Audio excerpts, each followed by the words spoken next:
I have been praying really hard about what I would release for the motivational moment today, and it was prepared, but it wasn't prepared. As usual, God will always change the agenda of your mind. You have one thing in mind, and you be like, no, that's not what I want. So I was going to talk about the prison of freedom, but now I want to talk about the process of freedom. And so this morning, I wanted to talk about 4 different people. I want to talk about Daniel, I want to talk about Joseph, and I want to talk about Paul and Silas. And those 4 different men had the same situation at different times. They were all imprisoned because of their stand for God. They were all placed in a place where they had to either make the decision of compromise and conform, or stand out and be punished.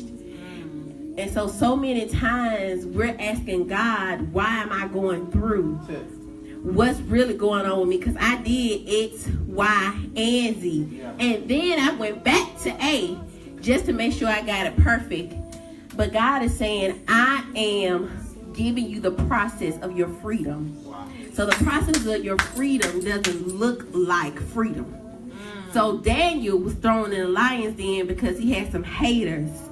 And King Darius had to honor his word with his decree. So even though he felt guilt, he still had to do what he had signed his name to do. So Daniel was thrown in his lion's den, and in his mind, King Darius had to say, if your God really real, he gonna deliver you from this lion's den. So many times, God places us in the lion's den just to increase somebody else's faith. So because when Daniel came out, he said, surely, King Darius said, surely, your God is real. Surely. I will worship him. Surely it's something about you. Now I know that your God is real. So many times we go through prison moments. We go through those moments where we are thrown in the den of lions just to show somebody that God is real. Joseph was placed in jail because he had a standard. He had integrity. And so many times people come against our integrity, and we're placed in a situation where we're captured in a prison.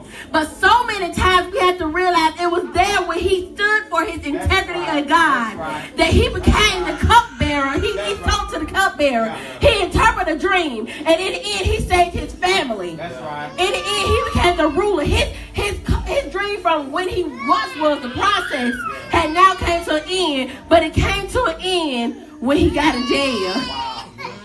So when you stand for your integrity, sometimes people put you in a prison, but guess what? Somebody's going to free you, because you're running to a cupbearer who can go to his master and say, I know a man, I know a woman who can give you exactly what you're looking for. So Paul and Silas doing exactly what they were called to do, being the disciples of Christ.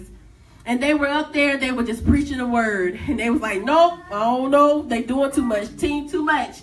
How many times do you feel like people are saying you're doing team too much? And all you doing is what God called you to do. All you doing is what God called you to do. And you looking like, God, all I'm really doing is the simplicity of what you call me. I ain't even doing no major. All I'm doing is saying, God bless you. I'm praying for you. That's still team too much. Okay, well, that's fine. That is team too much. So Paul and Silas are now in this prison. And somewhere, somehow, they're unbothered. They even get petty, prophet. They get petty and be like, oh, okay, so we just gonna go on and worship because y'all don't know what's going on. We know our God. So they get to a point where they're worshiping to the foundations of the ground shake. There's a disturbance. So many times when you're doing the simple things of God, he will place you in a prison so he can shake the foundations of somebody else. Because it's when the foundation shake that the chains were broken and salvation was able to be accepted. So even when people were trying to stop their mission, they not only say the people they were in jail with, but they stopped somebody from committing suicide. They told the God, we all still here.